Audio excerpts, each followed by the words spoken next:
Okie dokie. So we're recording this webinar just so that others who may have be late or others who may want to watch, who can't come today, can attend, can still watch and participate and get the information. So welcome everyone, good morning, and welcome to this webinar on fibroids, diet and hormones. So as you may or may not know, July is recognized as Fibroids Awareness Month in several countries. And so we thought we would mark the occasion with a series of fibroids webinars, especially for women in St. Kitts and Nevis, because there isn't a lot of information in St. Kitts and Nevis about fibroids. Now, fibroids are a women's health issue that have for too long, I think, been neglected. And so we'd like to change this and just ensure that women have the information and support that they need to manage this health issue. So we started this work last year when we conducted some research to explore the experience of women in St. Kitts and Nevis who have been affected by fibroids. And in a recent webinar, I think it was last week, we shared some of the findings from that research. And so what we'll be doing now is working towards addressing the issues raised during the research. And these series of webinars are like our first step in addressing some of those issues, which was the lack of information and lack of support in St. Kitts and Nevis. So today we're going to be exploring a very important area, which is diet and fibroids. And we're delighted to have as our guest speaker, Ms. Davina Baptiste, who is a certified wellness coach right here in St. Kitts. So before I introduce Ms. Baptiste, I just wanted to explain the format of today's webinar. So Ms. Baptiste will provide you with a lovely presentation. And then after that, there'll be time for questions and discussion after her presentation. And so as Ms. Baptiste is delivering her presentation, just feel free to use the chat. If you have any comments or thoughts, feel free to put them in the chat so you can chat with us, chat with each other by using the chat. If, as the presentation is going on, you have questions arise in your mind, then if you could put them in the Q&A box, and then we'll get to them after the presentation. So for comments, you can put them in the chat. For any specific questions, you can put them in the Q&A. So now, without further ado, it's my pleasure to introduce you all to Davina Baptiste. So Davina Baptiste was born and raised on this beautiful island of St. Kitts. She is a certified wellness coach who enjoys helping women feel their best. Her personal journey to wellness started in 2016. She was overweight most of her life and was sick and tired of feeling the way she did. So she decided to do what she needed to do to heal her mind, body, and soul. She shed almost 60 pounds and moved her BMI from 36 in the obese range to 24 in the normal range, and went from being able to work out for 5 minutes to more than 45 minutes. So she made a huge, huge change. She shed old habits and negative thinking and traded them for a more positive outlook on life. Her journey has given her a love for the wellness of others, and that was heightened during the pandemic. She saw the need to help people who were struggling, so she decided to become a certified wellness coach. Her mission is to deliver inspiring and motivational content and services to help as many people as possible transform their lives, body, mind, and soul. She now successfully helps women from all over the world feel vibrant, healthy, and happy. She is grateful to be realizing her dreams and to be one of service to others. So welcome, Davina, and over to you. Thank you. I'm so excited to be here. Thank you for all the participants that signed up for today's webinar. And so I'm just going to go ahead and dive right in. Right, here we go. So what we will cover. So we will be covering fibroid facts, the connection between hormones and fibroids, the endocrine system where all the hormone magic happens. I'll talk about the 8 major female hormones, and then we'll get into the 2 main hormones connected to fibroid growth, the causes and symptoms of fibroid growth and other hormonal imbalances. And then we'll get into nutrition. So we'll have physical nutrition for fibroids and hormone health. And I'll talk about the best foods for fibroids and hormone health, foods to avoid, herbs and supplements for fibroids and hormone health, the importance of supporting your liver and gut health, meal planning, portion control, and building a healthy plate. And then we'll be talking about managing your toxic load, where endocrine disrupting chemicals and like how we are exposed, household and environmental chemicals and products to avoid and suggested alternatives. And then I feel like nutrition just isn't, what you eat. It's also about your mental nutrition as well. So I'll touch a little bit about stress management and self-care and why it's so important, and tips to manage your stress and self-care practices, creating a healthy routine, and then we'll get into the Q&A. So we have a lot to cover today. But before we begin, Just got a really great intro from Abby, so not much more that can be said. I really love being a wellness coach and being able to help women everywhere feel their best through helping them manage their hormone health and by helping them ditch fat and yo-yo dieting so that they can lead healthier, happier lives. And it's an honor to be here today. And just a loving disclaimer, I'm not a medical doctor, but I do draw from my experience as a holistic wellness coach. I encourage you to make your own healthcare decisions based on your research and in partnership with a qualified healthcare professional. This is meant for informational purposes only and is not intended to diagnose, treat, cure, or prevent any diseases. So, fibroid facts. So, uterine fibroids are non cancerous benign tumors that develop in the uterus. And studies have shown that it is relatively common and for up to 75% of women between the ages of 30 to 50 to get fibroids at some stage in their lives. The tumors can range from the size of a pea to the size of a melon. Fibroids can be detected using an ultrasound or by undergoing a pelvic examination. In almost all cases, including women with genetic predisposition, fibroids have a strong tendency to develop in women with high levels of estrogen. Most common symptoms associated with fibroids is heavy bleeding. Larger fibroids are also associated with frequent urination, pressure, and heaviness in the lower abdomen. Fibroids is one of the main causes of heavy bleeding during menstruation, and some women have no symptoms at all and only become aware of the presence of fibroids when they are detected during a pelvic ultrasound. Now, a fibroid could be suspected if the following signs and symptoms are present: heavy bleeding at the time of menstruation, a dragging, congestive pain in the lower abdomen at the time of menstruation or premenstrual, an enlarged and bulky uterus discovered during a pelvic examination by the doctor, and a lower abdominal mass discovered by the woman or by her doctor. And now let's talk about the connection between hormones and fibroids. So, hormones are extremely important chemical messengers secreted by the endocrine system into the circulatory system that affect many aspects of your overall health and wellness. The hormones made by our endocrine system are like a symphony.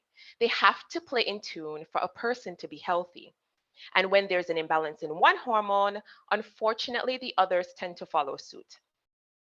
Hormones affect every single tissue and organ in the body.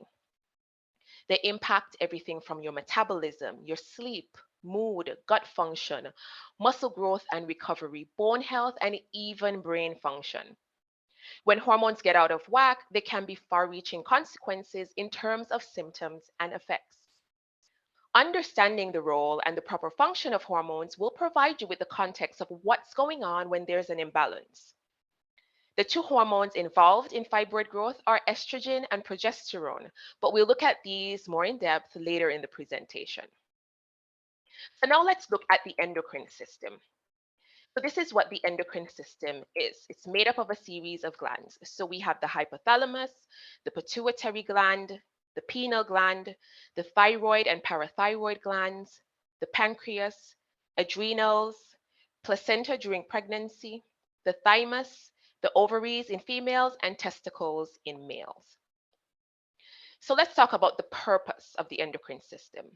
So the endocrine system plays a vital role in the growth of the body, sexual development, metabolism, internal balance or homeostasis, respiration, reproduction, and the response to stress or other stimuli like an injury. It's also what controls the release of the hormones to your bloodstream and influences your sensory perception. And our endocrine system secretes about 50 hormones throughout the body. So let's look at the hypothalamus. It's found in the brain and it's what maintains the body's homeostasis or internal balance and links the endocrine system to the nervous system. It tells your pituitary gland when to start and stop releasing hormones. The hypothalamus is responsible for the following functions: body temperature, appetite, thirst, sex drive, heart rate, blood pressure, sleep cycles, and moods. Now let's look at the pituitary gland. Now this is located in the brain and is also known as the master gland. That's because it has control over all the other glands in the endocrine system, stimulating or inhibiting their hormone production. It also produces hormones that affect growth and reproduction. The hormones from the pituitary gland include oxytocin, prolactin, adrenocorticotropic hormone, follicle stimulating hormone, growth hormone, luteinizing hormone, and antidiuretic hormone. Next, we have the parathyroid. There are four parathyroid glands that are located at the back of your neck. They produce parathyroid hormones, or PTH, and that regulates the amount of calcium in the body, keeping the bones healthy. Calcium is also essential for muscle contractions and electrical currents conduction between nerves. The parathyroid also controls your phosphorus levels. Next, we have the pancreas. It's found within the abdomen and it's responsible for regulating your blood sugar. It balances blood sugar and salt levels in the body. It also excretes digestive enzymes that help break down food that you eat. The pancreas produces insulin, gastrin, glucagon, somatostatin, and vasoactive intestinal peptide, or VIP. Next is the thyroid. Now, this gland is located in the neck just in front of the trachea, and it produces T3 and T4 hormones. It controls your metabolism and regulates your heart rate. It affects your body's ability to burn calories, drive your weight gain or loss, and cause either constipation or diarrhea. The thyroid is also crucial for your general health and wellness. Next are the adrenal glands. Now, you have two of these glands that can be found at the top of your kidneys. They produce adrenaline, which helps your body in the times of extreme stress. Besides that, adrenals also affect your metabolism, sexual function, blood pressure, and even your heart rate. The adrenal glands also produce cortisol, aldosterone, corticosterone, noradrenaline, and corticosteroid hormones. Next is the pineal gland. Now, this gland is located deep in the center of the brain. It produces melatonin, which is responsible for maintaining your circadian rhythm. It also affects your reproduction and psychologic cycles. Next is the thymus.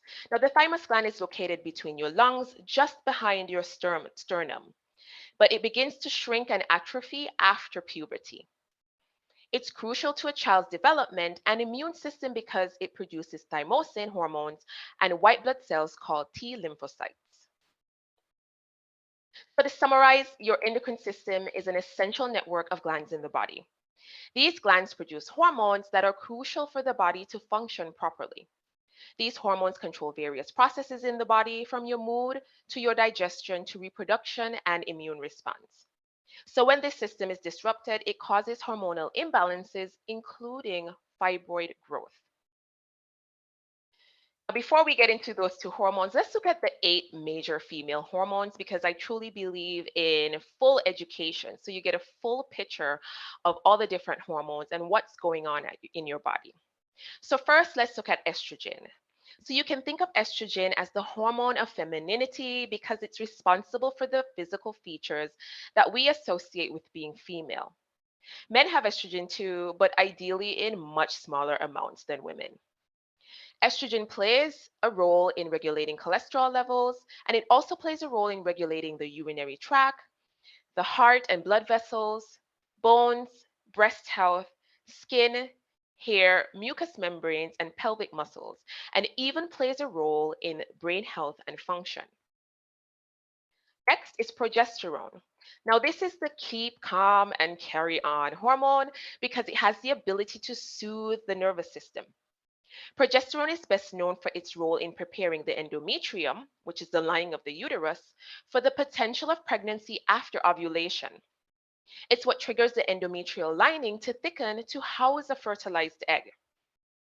Now, progesterone's other roles in the body include supporting breast health, cardiovascular health, and the health of the nervous system. Progesterone also helps maintain brain function and mood regulation.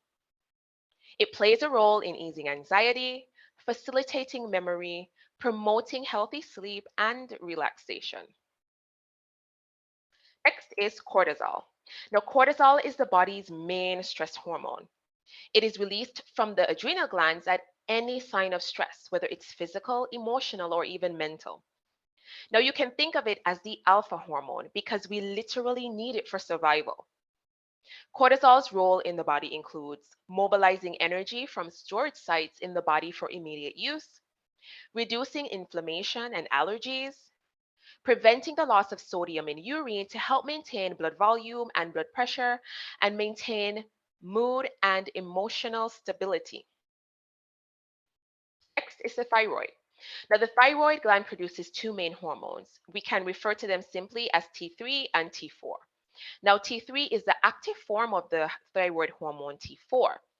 The body does make a little bit of T3 on its own, but about 80% of this active thyroid hormone needs to be converted from T4 to T3. Now, T3 plays a major role in regulating the body's metabolism, heart function, digestion, muscle control, brain development, and bone maintenance. In other words, T3 helps your body stay slender, prevents brain fog, and helps keep you feeling happy. Next is pregnenolone. Now, this is known for being the master hormone, the precursor from which all other steroid hormones are made, including progesterone, testosterone, the estrogens, DHEA, and even cortisol. Pregnenolone improves sleep quality, reduces symptoms of PMS and menopause, and improves immunity. Next is testosterone. Now, testosterone is not just a male hormone. Women also have this vital hormone, although in much smaller amounts than men, and it is a key to a woman's overall health and well being. When a woman's testosterone levels are low, almost everything else suffers. Testosterone affects your mood, libido, energy, and the accumulation of body fat, as well as your mental acuity. This hormone is produced in small amounts in females and may drop drastically during your monthly cycles. Next is DHEA. Now, this is a hormone that's associated with youth and fertility. The body uses DHEA to make sex hormones in both men and women, which is why high DHEA levels are associated with youth and libido. DHEA production peaks during our mid 20s and steadily declines with age. Now, you can think of this as the fountain of youth hormone. DHEA has been shown to reduce abdominal fat, improve insulin resistance, reduce inflammation, decrease the incidence of heart disease, improve libido, and improve the symptoms of depression. But more is definitely not always better. DHEA is an androgen or male hormone. So, with too much, women can experience symptoms like aggression, adult acne, and unwanted hair growth if they take supplements. Last, we have androstenedione. Now, this important steroid hormone has effects on estrogen and testosterone levels in the body. In fact, 50% of a woman's testosterone comes from the conversion of DHEA and androstenedione in the adipose tissue. In females, androstenedione is released from the adrenal glands and the ovaries into the bloodstream with some help from the hypothalamus and the pituitary glands. From here, it's converted into testosterone and estrogen. Now, with all of that said, now let's look at the two main hormones that are connected to fibroid growth. So, in this image, we can see when estrogen is high and progesterone is low, that fuels fibroid growth. So, estrogen, this is the first hormone. So, yes, we do need estrogen, and we see all the important things that estrogen does for the body. However, excess estrogen causes a whole host of problems. This is called estrogen dominance. And fibroids thrive in conditions where estrogen levels are elevated. This fuels their growth. And there are three major estrogens. They are estrone or E1, estradiol E2, or estriol E3. The circulating levels of these estrogens fluctuate with your menstrual cycle, age, and your reproductive activity. E1 and E2 are dubbed the strong estrogens. When the levels of these two estrogens are too high, they cause a host of issues, including fueling fibroid growth. Let's look at progesterone. Now, progesterone reduces the effect that estrogen has on fibroids, including pain relief and heavy bleeding. It has the ability to shrink and inhibit growth once at the right levels in the body. So, if progesterone levels are low and estrogen levels are high, there's a greater risk of fibroid growth. So let's look at the causes and symptoms of fibroid growth, and we'll take a look at some other hormonal imbalances as well, because I find, especially in my practice, you don't actually have one hormonal imbalance. You can have one or five. And so we'll take a look at those as well. So general causes of hormone imbalances can be from blood sugar imbalances, poor gut health, inflammation caused by a poor diet and a sedentary lifestyle, high amounts of stress and lack of sleep and rest, aging and genetics, and exposure to endocrine disrupting chemicals. Now, additional issues that contribute to fibroid growth. So we can look at elevated levels of estrogen in the body can be caused by being overweight, hormonal birth control, certain medications, and poor estrogen metabolism and detoxification. And causes of low progesterone include hypothyroidism, anovulatory cycles or no ovulation, chronic stress causing excess cortisol, which is a progesterone stealer, poor sleep, or high or low body weight. So here are the symptoms of imbalances. So we have low sex drive, PMS, weight gain, irregular periods, polycystic ovary syndrome, hair loss, painful periods, endometriosis, poor sleep, brain fog, heavy periods, fibroids, energy issues, immune imbalance, bloating, headaches, slow metabolism, trouble conceiving, breast swelling and tenderness, migraines, thyroid dysfunction, fibrocystic breasts, moodiness, and even cold hands and feet are all symptoms of some level of hormonal imbalance. So now we're going to get into the good stuff. So now let's look at physical nutrition for fibroids and hormone health. So maintaining hormone balance is essential to maintaining good health and to optimizing vitality. Imbalance in any of our hormones can cause severe damage to the body and may lead to several undesirable consequences, like fibroid growth. Eating hormone nourishing foods will help alleviate your hormonal imbalance and the resultant symptoms. Eating as many of these as possible to maintain good physical and emotional health is the best route. Also, take note that many of these power foods help more than just one type of hormone. So it's wise to eat as many of these foods as possible for overall good hormone health. So first we have cruciferous vegetables. Now these are vegetables like broccoli, cabbage, Brussels sprouts, arugula, and cauliflower. And they have properties that support healthy estrogen metabolism. So we saw earlier that one of the issues could be estrogen not being metabolized properly. So cruciferous vegetables help you do that. And but you just need to be modest with the intake of raw cruciferous vegetables and cook most of them, especially if you have thyroid issues. Then we have green foods. So the liver plays an essential role in estrogen metabolism. Green foods are believed to be cleansing to the liver. Some of my personal favorites for good liver health are like dandelion greens, cilantro, parsley, and arugula. Next is healthy fats.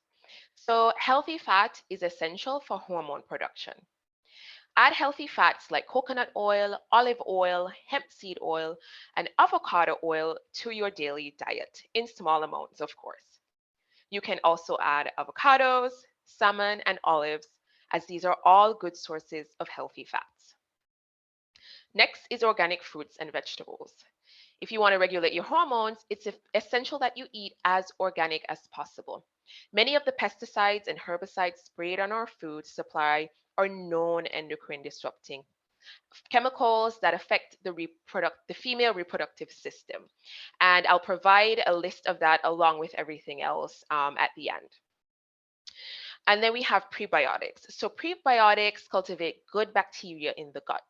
And my favorite prebiotic foods are cocoa powder, dark chocolate, it has to be at least 70% cocoa, apples, asparagus, artichokes, leeks, onions, garlic, flax seeds, and manuka honey are great prebiotic foods. Next, we have organic and pasture-raised meats. So it's essential that you purchase clean meats. Conventional meats are high in pro-inflammatory omega-6. Pasture-raised meats, on the other hand, have a higher ratio of omega-3 fats, which reduce inflammation and support hormone production. Next, we have kelp, nori, and other sea vegetables. So sea vegetables provide much needed iodine for the thyroid gland, breast tissue, and energy production. You can add kelp sprinkles to your food, or add spirulina to your smoothies, or take cholera tablets. Those are all great options. Then we have cocoa. So if you purchase at least 70% cocoa chocolate, it's a good source of prebiotics to promote healthy gut flora. Chocolate is also a great mood booster. So I would say enjoy dark chocolate, but of course in small amounts. Cultured foods. So cultured foods help keep the gut microbiome thriving. So research is emerging and demonstrating that there's a connection between the gut microbiome and hormone balance. Researchers now believe that certain microbes in the gut secrete and modulate hormones to such an extent that the gut microbiota should be classified as a part of the endocrine system, although it's not been officially yet. So to cultivate a good, robust gut microbiome, you should incorporate cultured foods like cultured vegetables, sugar-free non-dairy yogurt, and kefir waters. Next, we have collagen. So collagen is a great superfood. It promotes healthy skin, hair, and nails.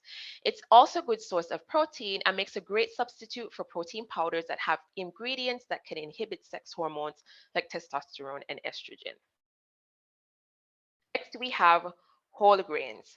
Now, whole grains are rich in fiber and B vitamins, which are essential in helping the detoxification to support hormone health. Unprocessed grains like oats, quinoa, and brown rice are best. Then we have chia or flax seeds. Now, seeds are the perfect hormone food. Seeds have the ability to bind up excess hormones so that they can be removed from the body. And as well, they are high in omega-3 fats, which help with hormone production. So that's a super combo.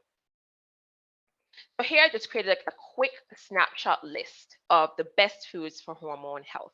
So we have avocados, eggs, figs, berries, and dates, maca, soaked and sprouted nuts and seeds, especially Brazil nuts, which contain selenium, and hemp seeds, which have a good source of essential fatty acids, coconut milk and coconut oil, olives, cultured foods, green tea, lentils and other beans, sprouts, bone broth, and quinoa. So foods you should limit or avoid. So first and foremost, dairy. Now, dairy is the number one dietary source of estrogen. Cow's milk, unfortunately, naturally contains over 60 different hormones, including estrogen, progesterone, and insulin. As well as dairy cows are given both synthetic estrogen and growth hormone, which gets passed along to us when we consume dairy products. Next is gluten. So gluten is pro-inflammatory and messes with the balance of the microbiome, where much of your estrogen is metabolized and processed. As well, the bromine in bread products are a known endocrine disruptor. Remember, your ovaries are part of your endocrine system too. So, industrialized cooking oils. Some studies have shown that diets high in polyunsaturated fatty acids can disrupt healthy hormone balance. But oils can be a tricky subject as they're all not created equal. The concern is industrialized cooking oils such as canola oil, corn oil, soybean oil, and other vegetable oils. These types of cooking oils not only influence hormone balance, but can also be pro-inflammatory. I personally recommend avocado oil, coconut oil, and olive oil instead of conventional cooking oils. Next is coffee. Now, your genes will determine how well your body tolerates caffeine. Some people do not metabolize caffeine well, and overconsumption can lead to serious health consequences. As well, caffeine may worsen the fuel and growth of cysts commonly found in breast tissue. Next is alcohol. So, alcohol can change the way we metabolize estrogen. And studies have shown estrogen levels are higher in women who drink alcohol than in women who do not drink alcohol. And just one alcoholic beverage can increase estrogen levels in women. And next, we have soy. Now, health experts agree that GMO soy is bad news. Since 99% of soy is GMO, purchasing organic and looking for non GMO Project SEAL is essential if you do consume soy products. Avoiding soy protein isolates is the best practice for hormone recovery. Soy protein isolates are found in foods such as vegetarian meat substitutes, protein powders, and protein bars. Next is processed foods. So, if you want to heal your hormones, you need to make every calorie count. Processed foods are high in chemicals, additives, fillers, and other junk that can not only take up valuable calories in your daily diet, but may also cause inflammation, gut damage, and even affect your mood. Next is refined sugar. Now, sugar causes blood sugar levels to spike, which causes a whole cascade of issues for your hormone balance. Sugar overconsumption also damages collagen, which will lead to premature aging and wrinkles. And next is salt. Consuming too much salt is hard on the liver, which is the main detoxification organ.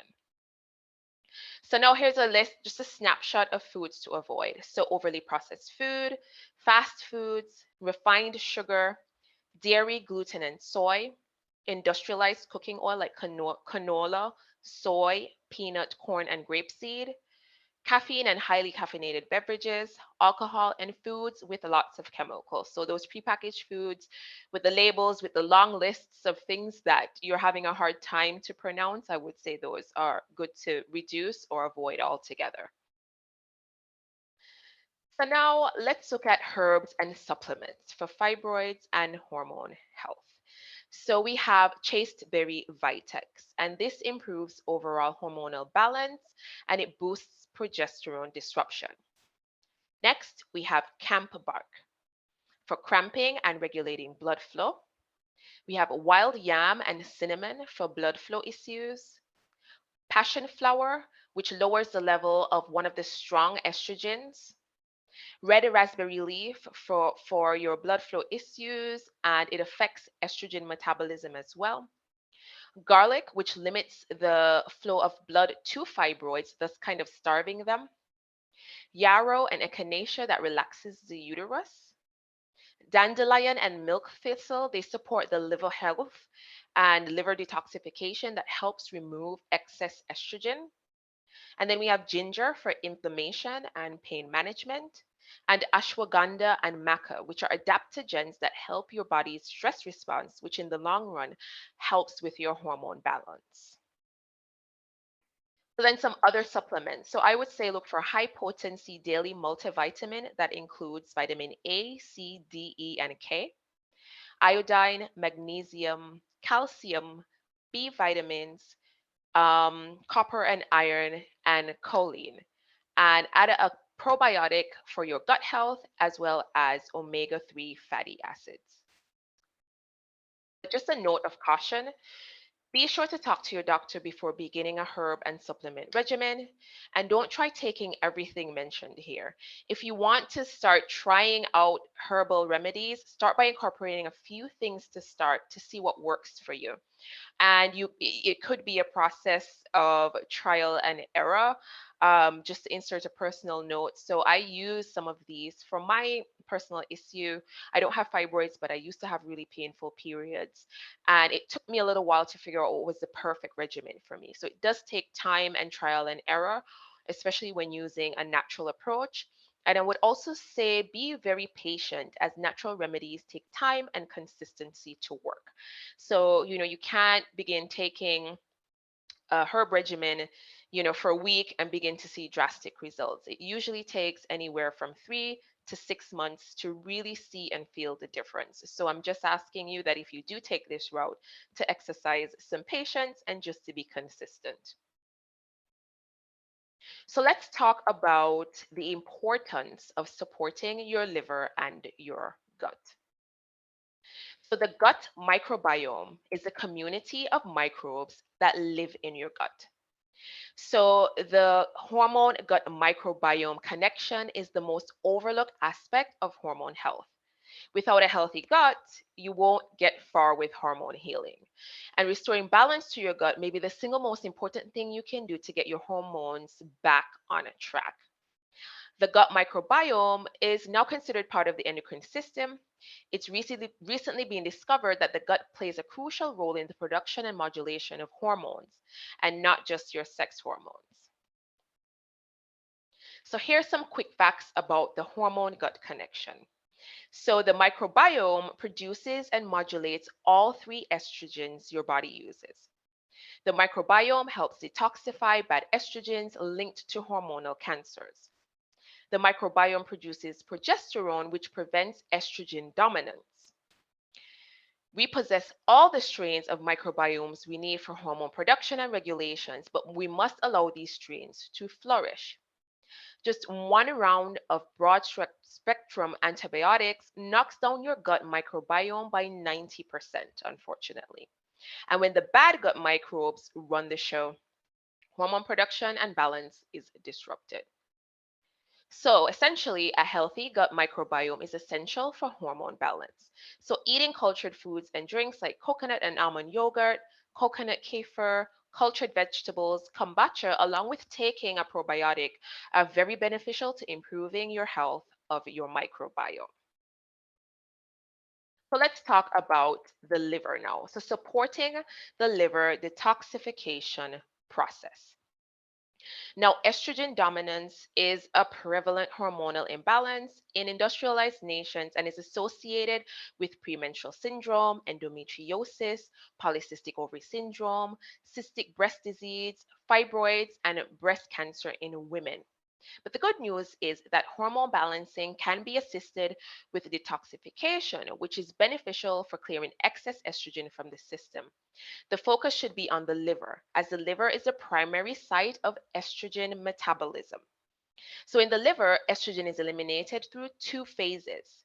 The phase 1 pathway changes the structure of the estrogen to prepare them for removal from the body via the sweat, stool, and urine.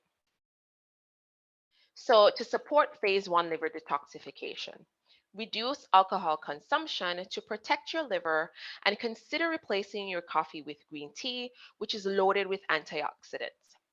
These antioxidants help to fight the toxic free radicals that the liver produces in the phase 1 of eliminating hormones and toxins. Vitamin C, milk thistle, cruciferous vegetables, and magnesium also help support the phase 1 liver detox process. Now let's look at how we can support phase 2 detoxification. So if your liver needs help eliminating these toxic metabolites in phase 2, you can increase the amount of free radical fighting foods in your diet like berries, turmeric, green tea, and cinnamon. Sulfur-rich foods like onions and garlic, amino acids, B12 are also beneficial for the phase 2 detox. Now, it's essential to keep the bowels moving so estrogen can be cleared. If you become constipated, you can't remove estrogen from your body, no matter how hard your liver works. So it's essential to eat lots of fruits and vegetables that are rich in fiber and to stay adequately hydrated. If you suffer from poor gut mobility, you can use a prokinetic agent like magnesium citrate or my personal favorite, ginger tea or even ginger capsules. You can drink ginger tea between meals.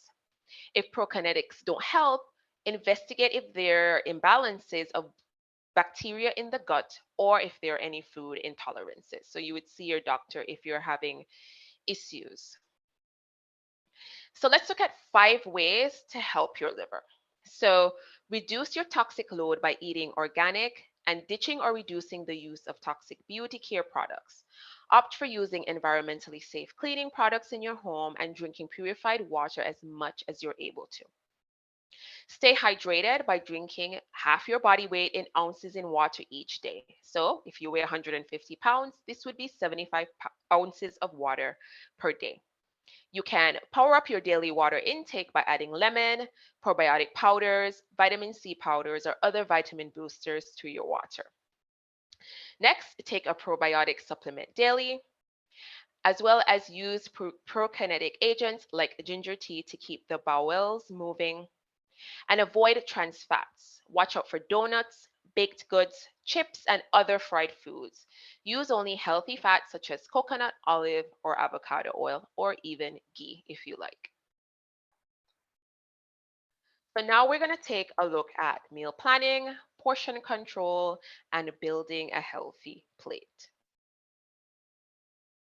So I know we're all busy people, but without being prepared, we are drastically decreasing our chances of success, whether that is improving hormone health, a weight loss goal, a performance goal, or simply a health goal.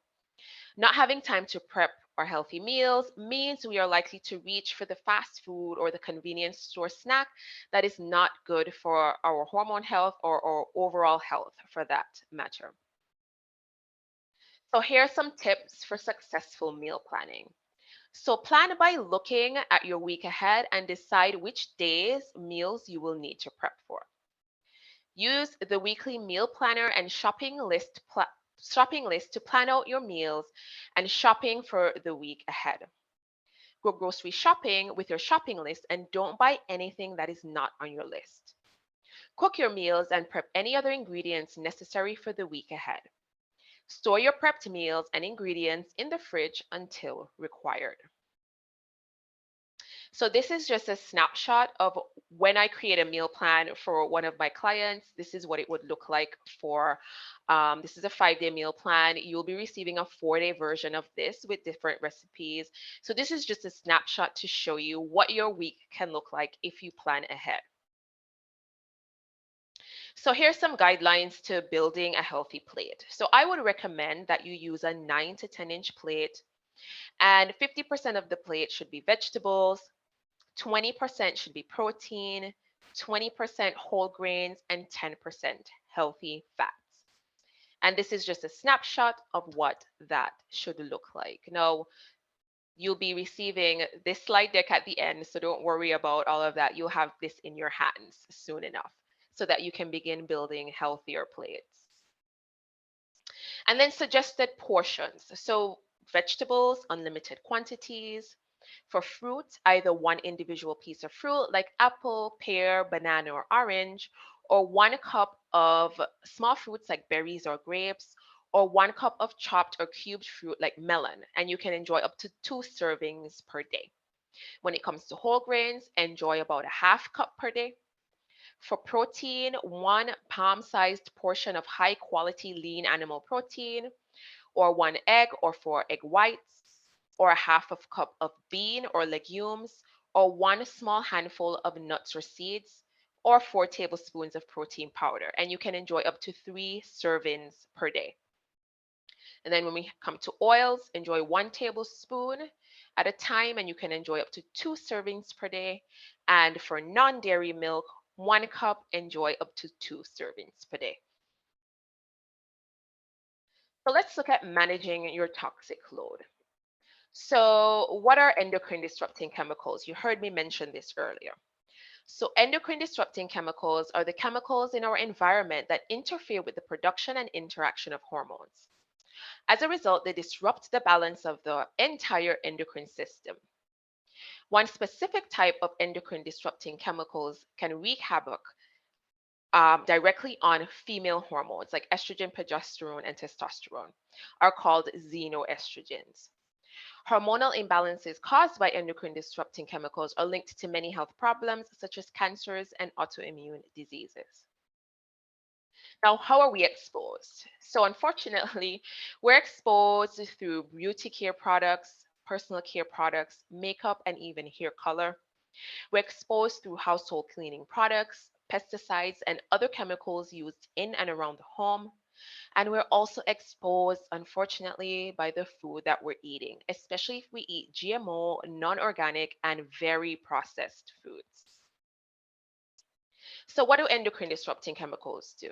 Well, they reduce the production of hormones in the endocrine glands. They affect the release of hormones from the endocrine glands. They even counteract the action of our own hormones. They disrupt the hormone production and transport. They lock onto hormone receptors in the cells, blocking our own natural hormones, and they speed up the metabolism of the hormones, thus reducing their action.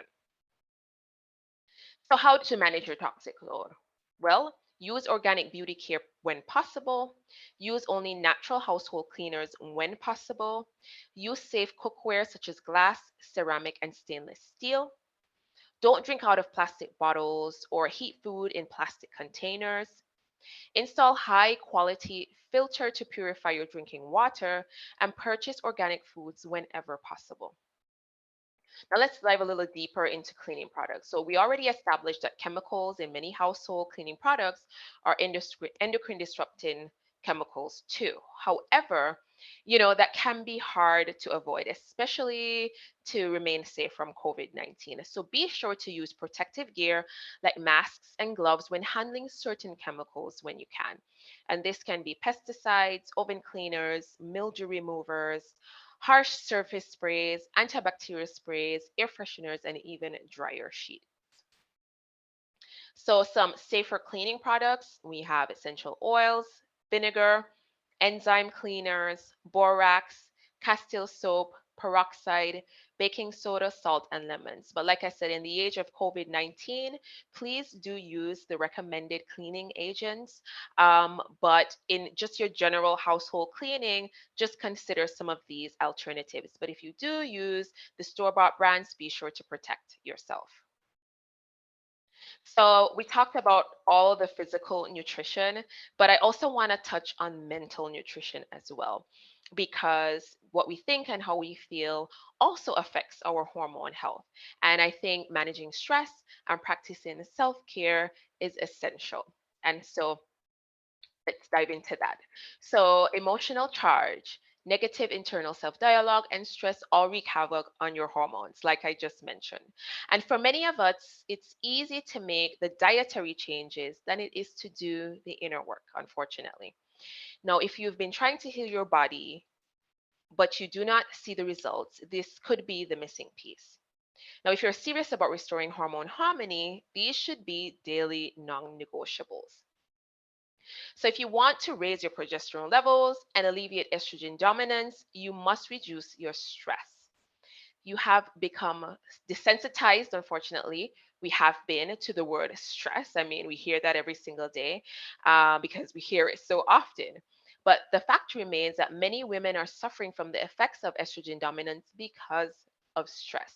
And stress depletes progesterone. Remember earlier when I said that cortisol is the progesterone stealer. When you're stressed, cortisol is released, and that excess cortisol can deplete progesterone. So let's look at some tips to begin the process of managing your stress and practicing more self-care. So first and foremost, practice saying no. No is a complete sentence. We are programmed to overcommit, overprovide, and people please, often at the expense of our own health and, our stress response and our adrenal function.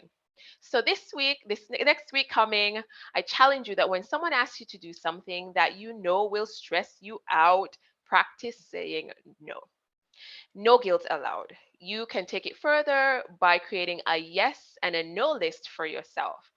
What are your absolute yeses and what are your absolute nos for the week? Next is prioritize your commitments. Make a list of all your activities, commitments, and to dos and identify what you can stop doing. Before adding a new task or commitment, ask yourself this question: will this recharge my batteries or deplete them? If the activity will deplete them, then either you don't do it or you find a smarter way of doing it. Next is let go of the struggle.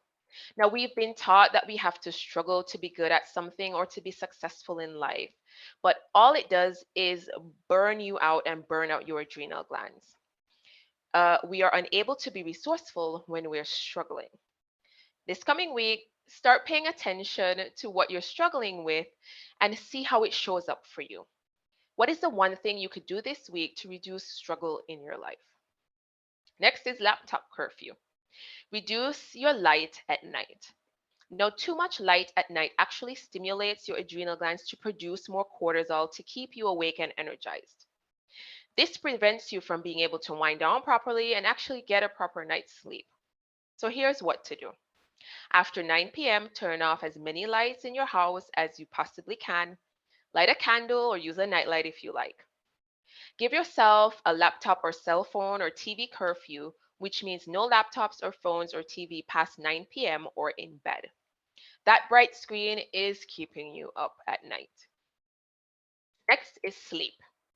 Now, if you must rest if you're going to be able to help your hormone health, and getting enough sleep is the most effective way. That means making the effort to go to bed every night by at least 10 p.m.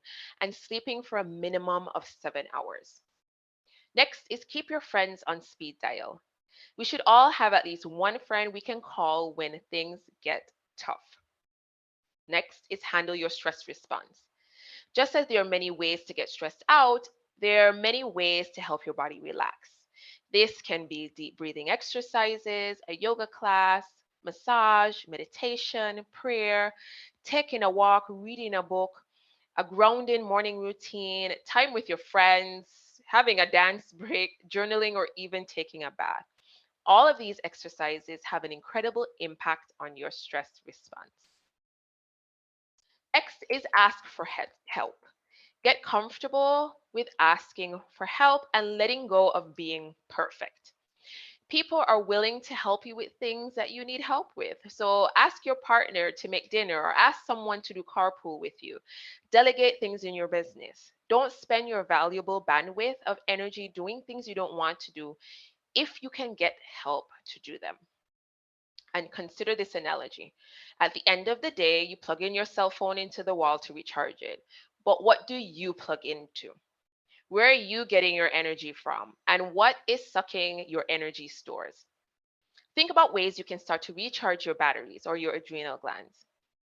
Burn your to do list, take a personal day, let go of some of the control you feel you need to have to get through each day. And think of one fun thing you haven't done in ages and just do it. And surrender to the idea that what is meant to be will be, and release the idea of control. And last but not least, adopt a positive mindset and a can do attitude. Now, I always say this: change begins in the mind.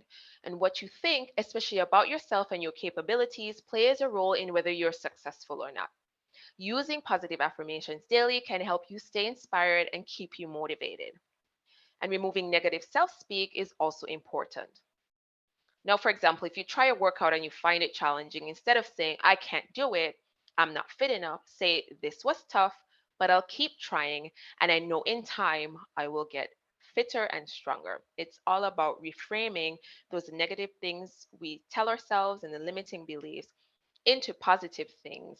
And that will definitely help you adopt a more positive mindset. Now, let's look at some self-care things. So taking care of yourself and managing your stress levels is necessary, just like we just saw, for your overall health and wellness. Now, here are some self-care and stress relief practices you can try. So spend time with family and friends, spend time alone doing things you love, eat a healthy diet, exercise regularly, prayer, meditation, and or mindfulness, affirmations and journaling, try new things, listen to your favorite music, and even read a good book. Now let's look at creating a healthy schedule. So creating a healthy daily schedule is essential for your overall well-being because a healthy routine equals a healthy lifestyle. So let's look at a sample of what a healthy day can look like for you. So upon rising, you hydrate, and in the meal plan that you'll get, you'll see an example and say a positive affirmation to yourself in the mirror, like, I am fit, I am healthy, I am happy, I am strong. Then do 30 minutes of exercise. You can do this 3 to 5 times per week.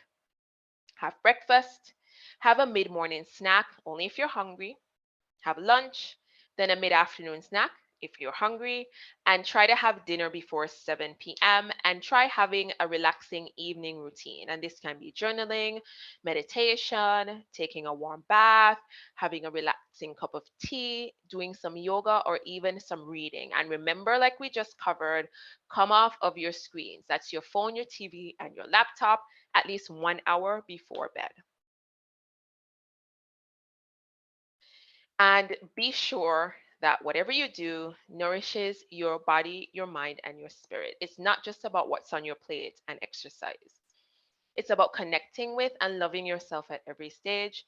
It's about a healthy mindset and positively affirming yourself. It's about getting support and connecting with others. It's about honoring your body and your feelings. It's about setting realistic expectations, goals, and boundaries. It's about seeking help when you need it. And it's about creating balance. This is what it's all about. It's all about you, the whole you. And you are worthy of every great and incredible thing. And just remember that whatever you do, let it nourish your body, mind, and spirit. So, something for you. As you know, as I mentioned, you will receive this slide deck as in a PDF format so that you can refer to it whenever you need to. And you'll also be getting a 4-day hormone balancing meal plan. And you'll actually be getting two meal plans. One is an omnivore and one is a vegetarian plan that include healthy, delicious recipes that take 30 minutes or less to prepare. These are the recipes that I eat. These are the recipes that I give my clients that all have gotten great success taking care of their hormone health through good nutrition. And I think this will be a great jumpstart to your journey in helping you feel better. And of course, if you're interested in working with me, I've helped many women with various hormonal imbalances feel amazing and energized and vibrant through personalized or do it yourself programs that focus on good nutrition to support gut and liver health. As we saw earlier, how important that is through healthy mindset, through movement, stress management, self care, and this self discovery through lots of education, and it's something I truly love doing. So I hope I have the honor of helping you as well. So if you're interested, feel free to contact me at connect@wellnesswithdavinaB.com. I look forward to hearing from you. And thank you for allowing me the opportunity to share my knowledge and experience with you to help you jumpstart your own wellness journey. And I hope you found everything shared helpful and valuable.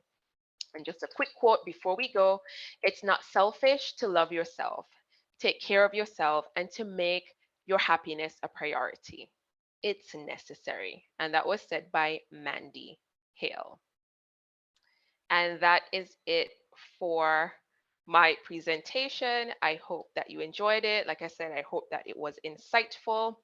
And I'm looking forward to any questions that